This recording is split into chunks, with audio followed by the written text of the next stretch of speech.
اور کالے بھی تھے، اور مولانا نانوتوی دبلے پتلے تھے. ایک دن فیض الحسن صاحب نے کہا مولانا کی پیٹھ پہ ہاتھ رکھ کر، ارے دیہاتی کے بچے، تجھے علمی کاموں سے کیا کام، تو جا بیل چلا.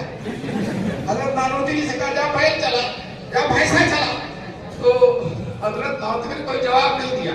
مولانا فیض الحسن کی پیٹھ پر ہاتھ رکھ دیا، کہا ایک بھینسا مل گیا ہے، ایک اور مل گیا ہے. دیکھو اللہ کیسے مذاق کرتے ہیں.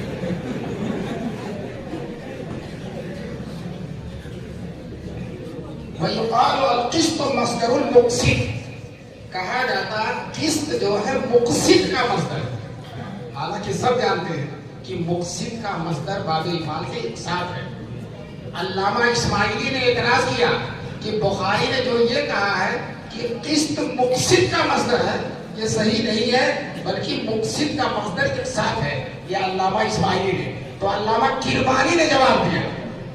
ایک علامہ اعتراض کرتے ہیں تو ان کا جواب دینے کے لیے 10 علامہ اکٹھا ہو جاتے ہیں. کرمانی نے جواب دیا کہ یہ مراد ہے مصدر و محذوف الزوائد، ایسا مصدر جس کے زوائد کو کیا کر دیا، حذف کر دیا. تو یہ قسط اصل ایک ساتھ تھا، اور اس میں جو زوائد ہے اس کو کیا کر دیا، حذف کر دیا. وہی مصدر ہے. علامہ عینی کہتے ہیں یہ جواب نہیں چلا، یہ جواب تسلی بخش نہیں ہے. میں تم سے کہنا چاہتا ہوں یہ قسط کا جو لفظ ہے اس کے 2 معنی آتے ہیں، ظالم بھی اور عادل بھی. اگر اس کو باب افعال میں لے جائیں گے اور اس کو جو ہے مقسط کا اس کو مصدر مانیں گے، کس کا، مقسط کا، تو اس کے معنی عادل کے، اور قاصد کا اس کو اگر مصدر مانیں گے تو اس کے معنی ظالم کے. تو اب بتاؤ یہ 2 چیز کا مصدر بن سکتا ہے، کس کا، مقسط کا بھی اور قاصد کا. اگر یہ مقسط کا مصدر ہے تو اس کے معنی عادل کے ہیں، اور یہ اگر قاصد کا مصدر ہے تو اس کے معنی کیا، ظالم. لیکن یہاں قاصد کا مصدر نہیں ہے بلکہ یہاں مقصد کا مصدر ہے، اور مقصد کا جو مصدر قسط ہوتا ہے اس کے معنی کیا ہوتے ہیں، عادل کے. یہ بتانا چاہتے ہیں. اس کے بعد حدیث ہے، ہم سے حدیث بیان کیا احمد ابن اشکاب نے، وہ کہتے ہیں ہم سے حدیث بیان کیا محمد ابن فضیل نے، وہ عمارہ ابن قعقاع سے، وہ ابو زرعہ سے، وہ ابو ہریرہ سے، کہ فرمایا رسول پاک صلی اللہ علیہ وسلم نے، آخری حدیث ہے ابو ہریرہ نے، کلمتان حبیبتان الی الرحمن، 2 کلمے ہیں جو اللہ کو بہت پیارے ہیں. حالانکہ کلمہ نہیں کلام ہے، لیکن حضور اختصار کے پیش نظر کہ ہے تو کلام لیکن مختصر ہونے میں کلمے کی طرح. 2 کلمے ہیں حبیبتان الی الرحمن جو اللہ کو بہت پسند ہے، اور پسند اللہ کو بہت ہیں، اور ان کی خصوصیت کیا، ثقیلتان خفیفتان علی اللسان، زبان پر بہت ہلکے پھلکے، ہر آدمی اس کو ادا کر لے گا. جو لوگ گٹکا کھا کر زبان کو ٹیڑھی کر دیتے ہیں اور پان کھا کر زبان کو موٹی کر دیتے ہیں، میں سب کو نہیں کہتا، تو وہ بھی اس کو آسانی سے پڑھ سکتے ہیں، کہتے ہیں خفیفتان علی اللسان ثقیلتان فی المیزان، زبان پر بہت ہلکے ہیں اور عدل کے ترازو میں بہت بھاری، بہت زیادہ ان کا وزن ہوگا. اور وہ کلمے یہی ہے، سبحان اللہ و بحمدہ سبحان اللہ العظیم. ان دونوں کلمتوں میں کلمہ اللہ کی ساری عظمت بیان کر دی گئی ہے، عظمتوں کا احاطہ کر دیا گیا جامعیت کے ساتھ، اس لیے کہ سبحان ہر عیب سے پاک ہے، اور حمد ہر حمد کا سزاوار ہے، اور عظیم ہر بڑائی کا حقدار ہے. تو اللہ ہر عیب سے پاک ہیں اور ہر تعریف کے لائق ہیں، اور ہر بڑائی سے اللہ تبارک تعالیٰ منور ہے. تو اللہ کی ساری کمالات، ساری عظمتیں آگے، اس لیے ان کو اللہ بہت پسند کرتے ہیں. اور پسند کرنے کا فائدہ یہ ہوتا ہے کہ عدل کے ترازو پہ جب جائیں گے تو ان کا وزن بہت زیادہ ہو جائے گا. کچھ اعمال ایسے ہوتے ہیں کہ میدان محشر میں عدل کے ترازو پر ان کا وزن زیادہ ہوگا. ان میں حدیث میں حسن خلق، حسن اخلاق، محبت سے ملو، پیار سے ملو، لوگوں کے کام آؤ، مسکرا کے ملو، اس کا وزن بہت زیادہ ہوتا ہے. بال بچوں پہ جو خرچ کیا جاتا ہے اس کا بھی وزن بہت زیادہ ہوتا ہے. اسی طرح سے اگر کوئی کسی مسلمان کے جنازے میں جاتا ہے تو حدیث میں آیا ہے کہ اللہ تعالیٰ 2 احد پہاڑ کا پر کے برابر اس کے نامہ اعمال میں رکھ دیں گے اگر جنازے میں شریک ہو رہا ہے. اسی طرح سے فرمایا علماء کے قلم کی سیاہی شہید کے خون کی سرخی سے زیادہ وزندار ہوتی ہے. تو دیکھو نا امام بخاری رحمۃ اللہ علیہ نے بخاری گدی قلم لکھ دی، آج پوری دنیا اس سے فائدہ اٹھا رہی ہے. یہ دنیا میں ہر جگہ کوئی جگہ ایسی نہیں جہاں بخاری نہیں پڑھی جاتی. ایک عالم کہتے ہیں صرف ایک جگہ ایسی تھی جہاں بخاری نہیں پڑھی گئی تھی، ایک جگہ تھی، وہ جگہ کون تھی؟ خانہ کعبہ کے اندر۔ ہر جگہ پڑھی گئی، خانہ کعبہ کے اندر کوئی مدرسہ نہیں ہے، جانا ہی مشکل ہوتا ہے، وہاں بخاری نہیں پڑھی گئی۔ ایک عالم کہتے ہیں میں تاک میں تھا کہ کس دن کھلتا ہے، خادم لوگ پڑھیں گے، خادم لوگوں نے صفائی کے لیے کھولا، میں دونوں چیزیں لے کر اندر چلا گیا، اور جب تک پوری پڑھ نہیں لی تب تک باہر ہی نہیں نکلا۔ دو صاحب یہ جگہ رہ گئی تھی، وہاں بھی پڑھی گئی، کہاں؟ خانہ کعبہ کے اندر۔ یہ بخاری کی مقبولیت ہے، اللہ تعالیٰ ان طلباء کو بخاری پڑھنے اور پڑھانے کی زندگی بھر توفیق نصیب فرمائے۔ اور میں نے بتایا تھا کہ امام بخاری نے کہا جب سے میں نے پڑھا ہے کہ لکھا ہے حدیث میں نے کہا غیبت حرام، تب سے میں نے غیبت نہیں کی۔ تو تم بھی جو حدیثیں پڑھو اس پر عمل کرو۔ اب جامع زکریا والوں نے سال بھر کھلا پلا کر آخر میں تمہارے سر پر بہت بڑی ذمہ داری ڈال دی۔ ذمہ داری یہ ہے کہ تم کو عالم دین بنا دیا، بخاری پڑھا کر تم کو فارغ کر دیا، اب پوری زندگی تم کو اس کا لحاظ کرنا ہے، اس کی ذمہ داریوں کو ادا کرنا ہے۔ عالم کی ذمہ داری ہے جو علم خود اس نے حاصل کیا دوسروں تک پہنچائے، خود بھی عمل کرے دوسروں تک پہنچائے، اور عالم کی ذمہ داری ہے حضور صلی اللہ علیہ وسلم کے دین کی حفاظت و اشاعت۔ حضور نے خود فرما دیا انما العلماء ورثۃ الانبیاء، تم نبی کے وارث ہو۔ اب نبی جو جو کرتے تھے تم کو سب کرنا پڑے گا، حضور کی سنتوں پر چلنا پڑے گا، حضور سے کے دین سے لگاؤ رکھنا پڑے گا، حضور کے دین پر عمل کرنا پڑے گا، دوسروں کو عمل کروانا پڑے گا۔ حضور کی صفت کانت دائما فکرہ متواصل الاحزان، حضور ہر وقت رنج و غم میں ڈوبے رہتے تھے۔ کس کے لیے؟ امت کے لیے۔ تو تمہارے دل کے اندر بھی امت کی فکر ہو جانی چاہیے۔ علامہ بلیاوی رحمۃ اللہ علیہ جب کوئی طالب علم فارغ ہو جاتا تو کہتے تھا بٹوا رکھ لو پان کھانا، بٹوا رکھ لو پان کھانا۔ تو ہم بھی تو سے کہتے ہیں اب عمل کرو، اس عمل کو جو ہے اس عمل کی نور سے سارے عالم کو معطر کرنا، سارے عالم کو معطر کرنا، جو کچھ بھی پڑھا اس پر عمل کرنے کی کوشش کرو۔ آخر میں اپنی سند سے تم کو حدیث پڑھنے اور پڑھانے کی اجازت بھی دے رہا ہوں۔ میں نے بخاری شریف پڑھی ہے حضرت شیخ نصیر احمد صاحب اور شیخ مولانا عبدالحق صاحب رحمہ اللہ سے، اور انہوں نے بخاری پڑھی ہے شیخ الاسلام والمسلمین حضرت مولانا حسین احمد مدنی سے۔ اور اپنے زمانے میں جس طرح سے امام مالک کے زمانے میں سب سے اونچی سند امام مالک کی مانی جاتی تھی، اسی طرح سے شیخ الاسلام کے زمانے میں سب سے بڑی اونچی سند کس کی مانی جاتی تھی؟ شیخ الاسلام۔ کیوں؟ دو وجہ ہے۔ ایک تو متقی و پرہیزگار بہت ہیں، زبردست متقی و پرہیزگار ہیں۔ دوسرے مدینے میں پڑھا کر آئے تھے، 14 سال تک درس مسجد نبوی میں حضور کی حدیثوں کا درس دیا ہے، برسوں دیا ہے مسجد نبوی میں درس ہے۔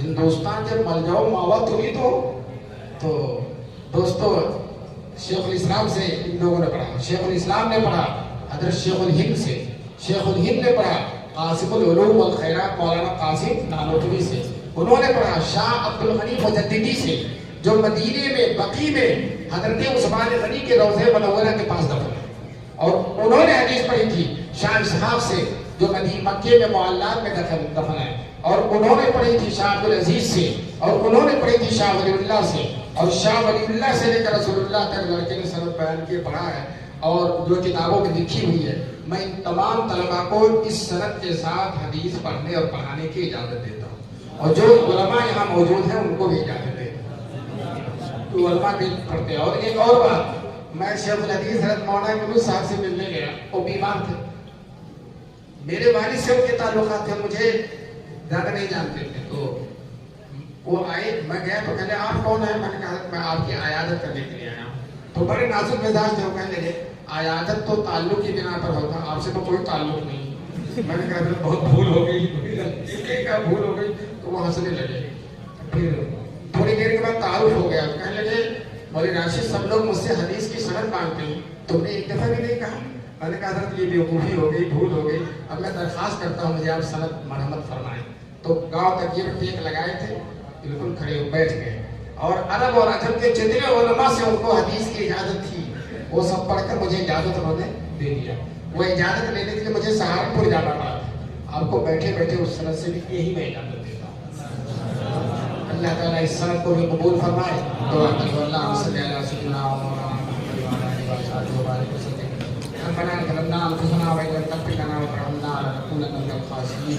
اے اللہ ہم سب کے گناہوں کو معاف فرما دے. میرے مولا ہم سب کو اپنی مرضی کی راہ پر چلنے کی توفیق نصیب فرما. اے اللہ اس ملک میں اسلام اور مسلمانوں کی حفاظت فرما. مسلمانوں کے جان مال عزت اور آبرو و دین کی حفاظت فرما. دارالعلوم دیوبند کی حفاظت فرما. مظاہر العلوم سہارنپور کی حفاظت فرما. ندوۃ العلماء کی حفاظت فرما.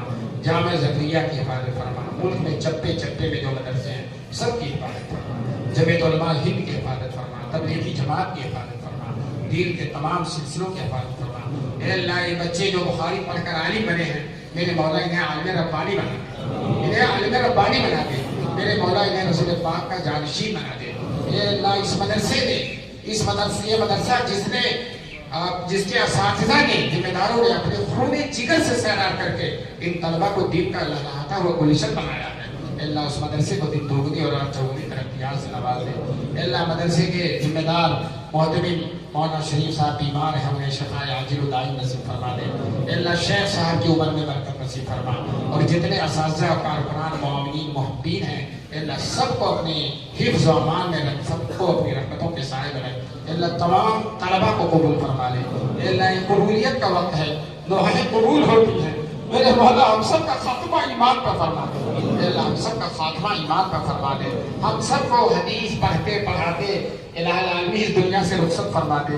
اے اللہ مرتے دم تک ہم حدیث پڑھتے پڑھانے میں مشغول رہے. اے اللہ حدیث کا عشق نصیب فرما. حدیث کا شغف نصیب فرما. حدیث کے پڑھنے پڑھانے کی توفیق نصیب فرما. حدیثوں پر عمل کرنے کی توفیق نصیب فرما. اے اللہ امام بخاری جن کے فیض سے سارا عالم منور ہو رہا ہے الہ العالمین ان کے قبر کو منور فرما دے. ان کی قبر کو منور فرما دے. اللہ انہیں پوری امت کی طرف سے تمام طلبہ اور اساتذہ پوری امت کی طرف سے بہترین بدلہ نصیب فرما. اے اللہ تیرے فلسطینی بندے جو آج تیرے نام کی عزت کے لیے کر رہے ہیں میرے مولا جو بھوکے بھی ہیں پیاسے بھی ہیں کھانے پینے کو بھی نہیں ہے لیکن دنیا کی بہت بڑی طاقت کو بہت بڑی فوجی طاقت اور بہت بڑی انٹی انٹیلیجنس کی قوت کو الہ العالمین برہم کر کے رکھ دیا ہے. اللہ اس کے وجود کو خاک میں ملا کر رکھ دیا ہے. اللہ اس کی طاقت کو دریا میں ڈبو دیا ہے. اللہ اس کی عزت کو خاک میں ملا دیا ہے. اللہ ان فلسطینیوں کی غیر سے مدد فرما دے. اللہ کچھ بھی نہیں ہے ان کے پاس لیکن سب کچھ کر رہے ہیں. یہودیوں کو اپنی عزت بچانی دشوار ہو رہی ہے. اپنی حکومت اپنی جان بچانی دشوار ہو رہی ہے. اللہ بالکل علامہ اقبال کے شعر کے مصداق ہیں. کافر ہے تو شمشیر پہ کرتا ہے بھروسہ. مومن ہے تو بے بیش بھی لگتا ہے سپاہی. اللہ ہمارے لیے فرض کفایہ ہے. الہ العالمین ہمارے محبوب صلی اللہ علیہ وسلم کے نام لیوا ہیں ان کو عزت نصیب فرما. سرخروئی نصیب فرما. غلبہ نصیب فرما. اللہ یہودیوں کو درہم برہم فرما دے. ان کے وجود کو سطح ہستی سے مٹا دے. اللہ ختم بخاری کے موقع پر بہت سے لوگ ادھر ادھر سے تشریف لائے بڑی ساری آج دنیا و تمنائیں لے کر. جس کے دل میں جو آرزو و تمنا ہے اللہ اس کی آرزو کو پوری فرما دے. اللہ جو بیمار ہے انہیں شفا نصیب فرما دے. جو مقروض ہے ان کے قرضوں کی ادائیگی غیب سے سبیل پیدا فرما دے. جو رشتے حلال کے سلسلے میں پریشان ہیں غیب سے ان کے لیے حلال روزی کے دروازے کھول دے. اے اللہ سب کے دل میں علم کی محبت نصیب فرما. اے اللہ سارے مسلمانوں کو اس بات کی توفیق دے کر اپنے بچوں کو عالم اور حافظ بنائیں. دیندار بنائیں. دین پر چلنے والا بنائیں. اے اللہ اس مدرسے کو ہر درجہ مقبول مدارس میں اس مدرسے کی خدمات کو قبول فرما لے. اے اللہ اس مدرسے کی عظیم الشان خدمات کو قبول فرما لے. اپنے حفظ و امان میں رکھ. اے اللہ اس مدرسے کو اپنی رحمت کے خزانوں سے جوڑ دے. اپنی رحمت کے خزانوں سے جوڑ دے. اپنی رحمت کے خزانوں سے جوڑ دے. الہ العالمین اس مدرسے کی ہر حاجت پوری فرما دے. ہر ضرورت پوری فرما دے. شرور و فتن سے آفتوں سے بناؤں سے نظر بس سے حفاظت فرما دے. اے اللہ اپنے رسول پاک صلی اللہ علیہ وسلم کی برکت سے صدیقین شہداء اور صالحین کی برکت سے ہماری دعا قبول فرما لے. سبحان ربک رب العزت عما یصفون و سلام علی المرسلین.